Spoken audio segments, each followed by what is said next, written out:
A Sé de Braga é um dos mais antigos templos românicos da Europa. Do final do século XI, a Sé de Braga nasceu 54 anos antes da fundação de Portugal, no grande arranque da Reconquista. Por isso se diz mais velho que a Sé de Braga.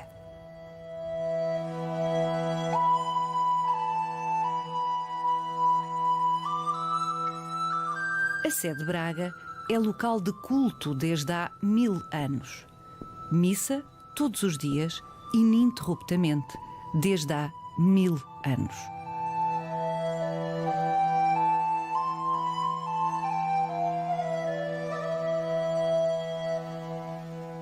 Mil anos é a idade deste cálice.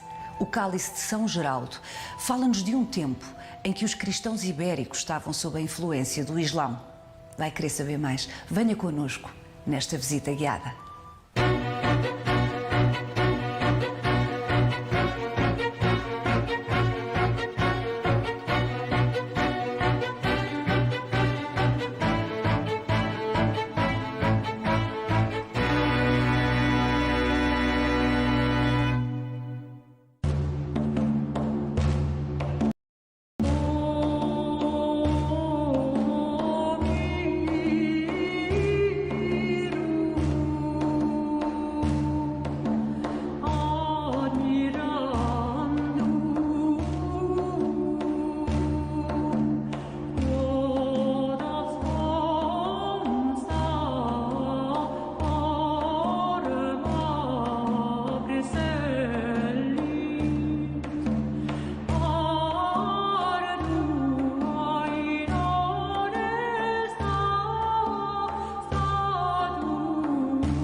O que é que esta peça tem de tão excepcional? É a mais antiga peça de ourivesaria destinada ao culto executada em solo português, porque ainda não temos Portugal, estamos a 170 anos da formação de Portugal como nós o entendemos. E seguramente também uma das mais antigas da Península Ibérica. Temos de pensar que estamos nos finais do século X e inícios do século XI, ou seja, ano 1000. E é preciso pensar todas as vicissitudes pelas quais teve de passar uma peça como esta para chegar até nós hoje, até aos nossos dias, 1000 anos depois. Sobretudo tendo em conta que, tratando-se de uma peça de ourivesaria, este tipo de objetos artísticos foram as mais das vezes fundidos, sempre que, sobretudo em períodos de crise, quando havia necessidade de metal precioso. Vendiam-se os anéis. Precisamente, exatamente isso. E, portanto, sempre que havia necessidade de metal precioso, estas peças eram naturalmente as mais sensíveis e as mais suscetíveis de virem a desaparecer. E, na verdade, deste período tão recuado, não temos absolutamente nenhuma outra peça que se possa comparar com esta.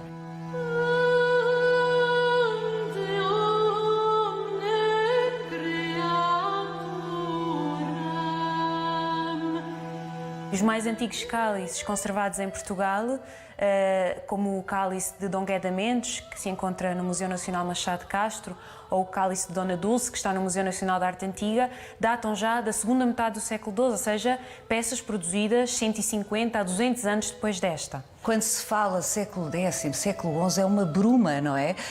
Enfim, na cabeça do comum, dos mortais, e parece que é tudo parecido, 11, 12, mas de facto é a mesma coisa que nós pensamos, a distância que vai entre nós e sei lá, o início do século XX, a Primeira República em Portugal, por exemplo, não é?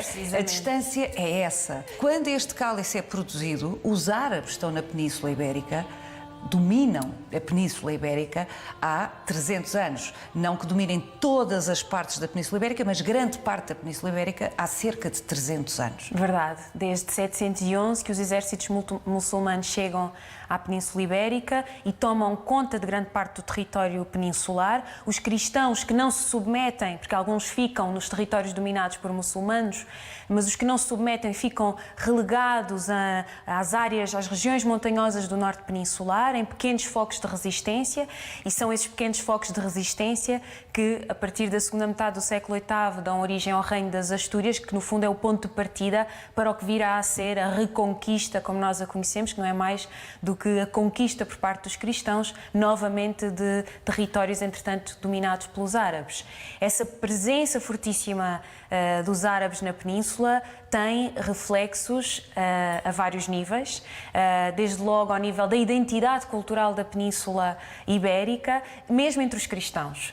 Aliás, esta assimilação de elementos que são próprios da cultura, inclusive é da língua árabe, por parte dos cristãos, é uma realidade e muito facilitada por uma comunidade particular, que são os moçárabes, que não são árabes, pelo contrário, são cristãos, que vivem entre os árabes, que se mantêm nos territórios dominados pelos muçulmanos e que continuam a praticar a sua fé e a defender a sua cultura. Apesar desse sentido de resistência, que no fundo é uma marca identitária dessa comunidade, a aculturação é inevitável, não é? E estas trocas culturais inevitáveis e muito visíveis ao nível das artes, como é o caso deste cálice.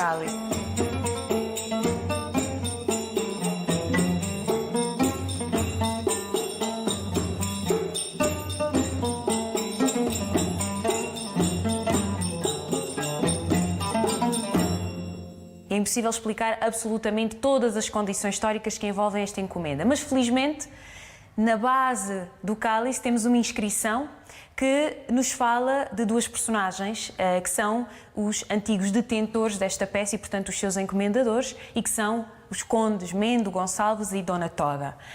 Dona Toda é um nome fantástico. É fantástico. Como outros nomes deste período que se perderam completamente e que são bastante curiosos. Mendo e Toda são dois exemplos muito claros disso. Este Mendo Gonçalves é conde de Portucale. Nos finais do século X, precisamente, como estava a dizer, entre cerca de 997 e 1008, portanto, passando este ano 1000, que é um marco psicológico, histórico fundamental, é um período de grandes convulsões em toda a Europa e também no território da Península, um período de grande mudança, de verdadeiro arranque da cristandade ocidental, como diz o Jacques Le Goff. O conde Mendo encomendou, enfim, como lhe competia, sendo da alta aristocracia, uma peça especial para beber às refeições, é isto? É isto. Então como é que se passa a chamar de São Geraldo? Pois, o certo é que este cálice acaba por se transformar, ou este recipiente, este vaso, digamos assim, acaba por se tornar efetivamente num cálice destinado ao culto, com funções litúrgicas para a celebração eucarística, e provavelmente é nesse momento que ele ganha esta denominação de cálice de São Geraldo, na mesma altura em que certamente é produzida a patena, este pequeno prato, também de prata dourada, que hoje em dia constitui um todo artístico com o cálice, não é? No seu todo funcionavam no contexto da missa, tomando o seu nome do bispo Dom Geraldo, que é quem está à frente dos destinos da Diocese de Braga, 100 anos depois desta peça ter sido produzida. 100 anos depois de Dom Mendo Gonçalves, conde de Portucale, ter encomendado este cálice, a paisagem geopolítica da Península Ibérica já era outra. Em 1071, o Condado de Portucale é absorvido pelo Reino da Galiza. 25 anos depois, em 1096, Afonso VI de Leão e Castela retira de novo à Galiza o antigo território de Portucale, acrescenta-lhe o antigo Condado de Coimbra e dá-o a governar a Dom Henrique, sobrinho da rainha, sua mulher. Dom Henrique era francês, filho segundo dos duques de Borgonha. Nobre guerreiro sem acesso à herança do pai, via assim o seu estatuto fortalecido pelo cargo governativo que lhe era entregue.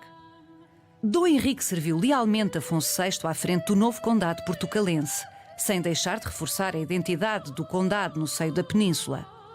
Foi o seu filho, Dom Afonso Henriques, quem se bateu pela efetiva independência de Portugal. Por via da linhagem materna, o encomendador do nosso cálice, Dom Mendo Gonçalves, é tetravô de Dom Afonso Henriques, o primeiro rei de Portugal.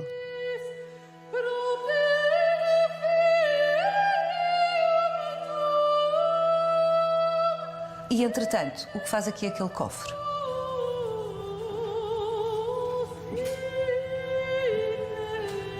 Fantástico. Este cofre é produzido em marfim. Tem todo um tipo de trabalho muito minucioso, muito pormenorizado e uma estética, para além da inscrição em redor da tampa, que são claramente desse mundo islâmico de que nós estávamos a falar, dessa estética islâmica, e por essa razão tem sido considerado uma peça produzida numa oficina de Córdoba. Está datado da mesma época do cálice, portanto estamos a falar dos primeiros anos a seguir ao ano 1000, mas também não é de crer que desde a origem formasse um conjunto com o cálice. Aqui é uma coincidência histórica de reunião das duas peças, que no fundo se tornam ambas testemunho deste convívio entre cristãos e muçulmanos. Porquê é que um conde cristão, numa das poucas bolsas à época de resistência à presença massiva do Islão na Península Ibérica, encomenda, ainda que para seu uso civil, para beber o seu vinho às refeições, encomenda uma peça decorada com motivos e com a técnica e a estética islâmica?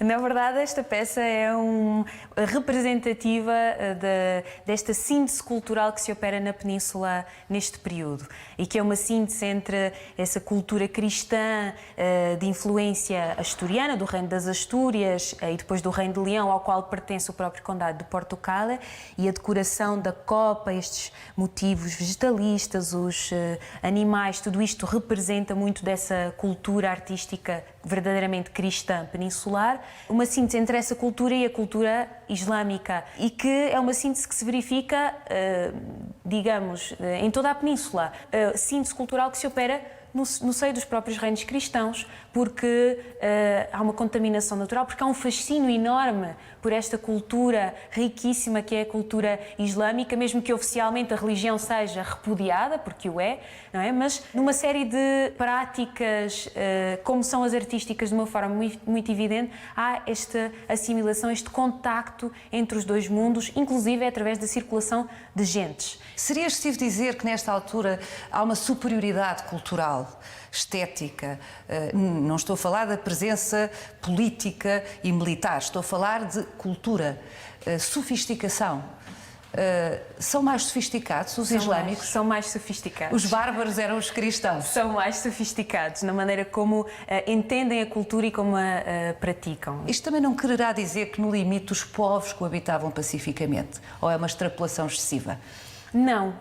Na verdade, esta presença de cristãos entre os árabes, que conhecia também a realidade oposta, que era a presença dos árabes entre os cristãos, reflete exatamente uma convivência que nem sempre é belicosa, de oposição, de violência, de perseguição.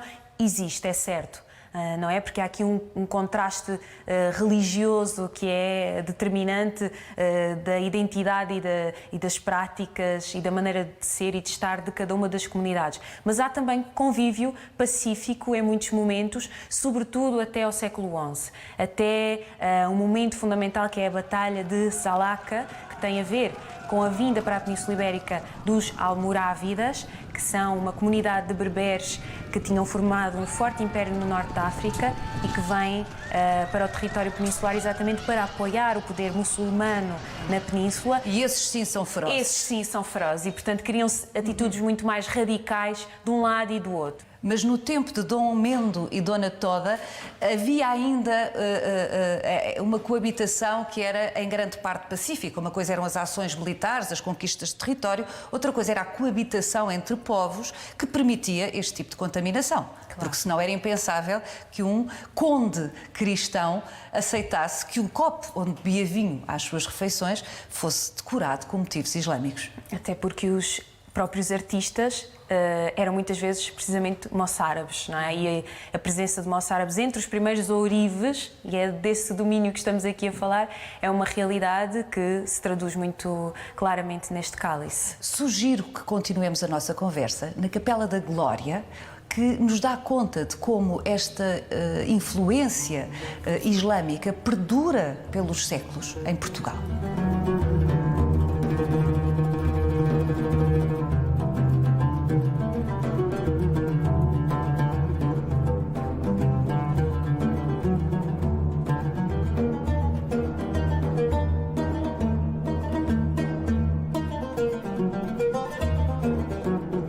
A Capela da Glória é do século XIV, a estrutura, mas estes frescos são do século XVI.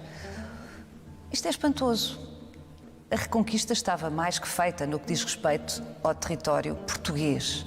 Estavam fixadas as nossas fronteiras. O Islão era uma ameaça corrida daqui, ultrapassada no nosso território. A que propósito, novamente, é que se manda fazer uma capela com este tipo de decoração?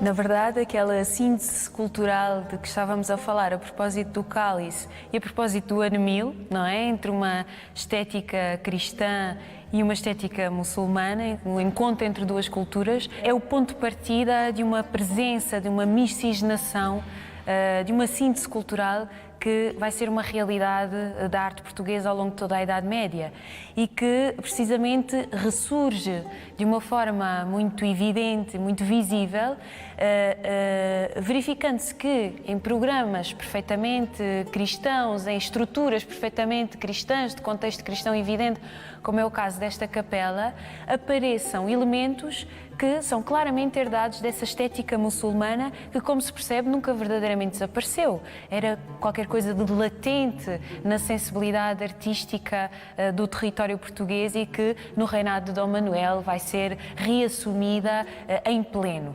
É não uma especificidade portuguesa, mas uma especificidade peninsular. É uma marca ibérica, diferenciadora da cena ibérica na arte tardogótica do final da Idade Média.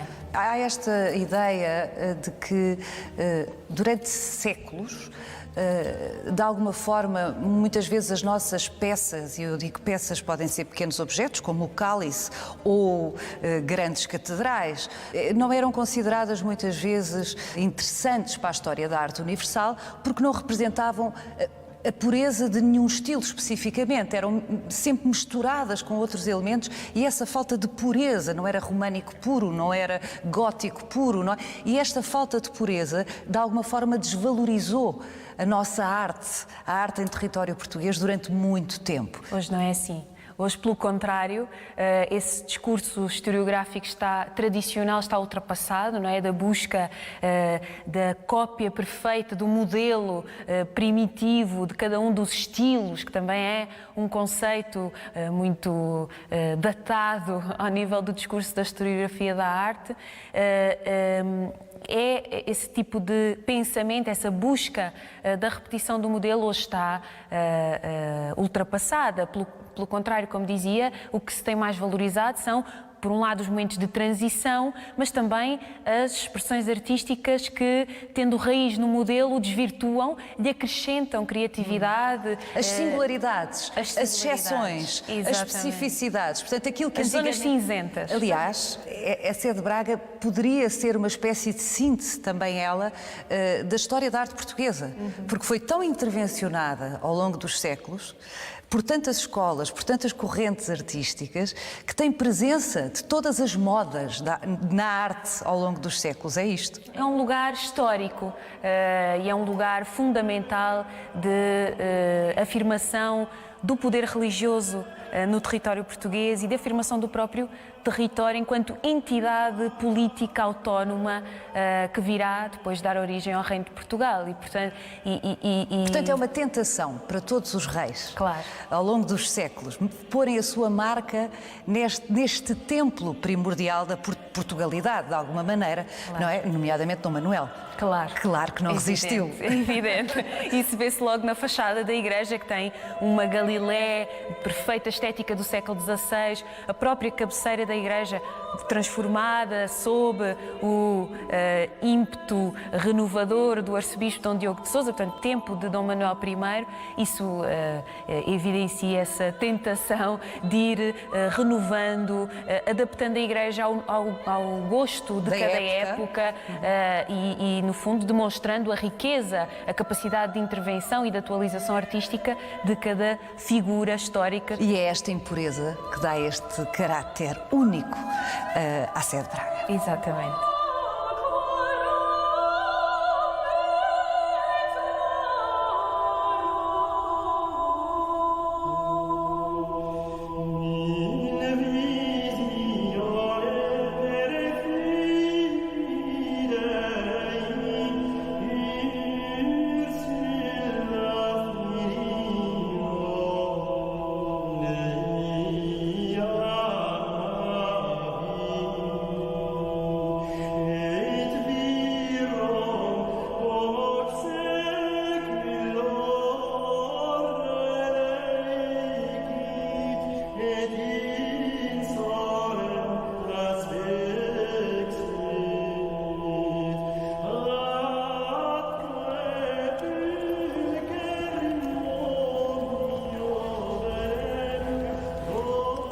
Este portal é original, é das poucas coisas que continuamos a poder ver de finais do século XI, da construção original. Daquilo que se conserva dessa estrutura românica primitiva, uma das primeiras da Europa e, claro, uma das primeiras do atual território português, é, de facto, uma das sobrevivências. E, de resto, a própria decoração de todo este portal, nas arquivoltas, no tímpano, tudo isto... O que é o tímpano? O tímpano é esta pedra semicircular que está sobre a entrada propriamente dita e que é um dos lugares de decoração por excelência no românico. Mas decoração também são aquelas figuras que estão lá em cima e que são muito curiosas, Joana. O que é aquilo? Porque não parece litúrgico. Verdade. Estes elementos designam-se cachorros, que é de si já um nome bastante engraçado. E é um dos espaços de representação da Idade Média que eu acho mais interessantes, no sentido em que aquilo que nós encontramos nestes cachorros escapa àquela noção de uma iconografia medieval perfeitamente religiosa, canónica, controlada pela Igreja.